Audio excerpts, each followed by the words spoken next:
Being in the community, I've been watching a lot of shelters untouched by ICE. My fear is one day it's gonna happen all at once. Now, as a result of that, most of the migrants are, or at least a lot of people in my community, are moving out into different neighborhoods, into different mosques, etc. Now, is there a program to support those mosques, meaning financial resources that are available? And also, are those mosques protected against ICE? We'll collaborate for those who commit violent crimes. You commit a violent crime, I don't care if you're documented or undocumented, you're not gonna prey on innocent people in the city. We make that clear. And I also stated over and over again, ICE has not been in our schools, ICE has not been in our hospitals, ICE has not been in our houses of worship, ICE has not raided employment places and pulled down migrants and asylum seekers. They have been clear on their mission, and if their mission changes, we're gonna find out about it. But when we sat down with ICE, which many people told us don't sit down with ICE, which doesn't make any sense. When we sat down with ICE, they were very clear.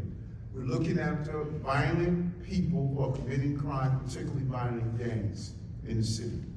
And so the rules of not collaborating with ICE, they're the same. They have not changed. And we're going to continue to do that.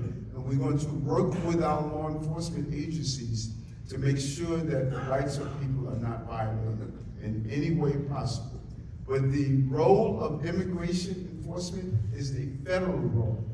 The city is not in charge of that. And the city should collaborate within the boundaries of the law. We're not going to go outside the law to do so. So I don't know any mosque here. If there's a mosque here that ICE raided, please raise your hand so we can find out what happened. If there's a church here that ICE raided, we have not heard a complaint from any of our schools, from our houses of worship, our hospitals. What we should be saying to people to dissipate that fear: go to school, go to the hospitals, call the police if you're a victim of a crime, make sure you go to work. We created this fear that a lot of people are experiencing, which was not the reality on the ground. And no one has led this fight more than the dreamer himself, the first dreamer to be a commissioner in charge of Mayor's Office of Immigrant Affairs. That's what Commissioner Castro is doing.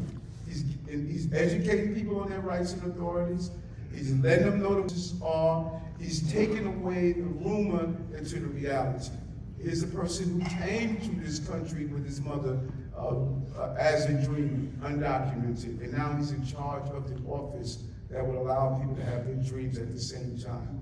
We moved 230,000 people who were in our care. 190,000 are now taking the next step on their journey, the same step that many of you have taken at one time or another.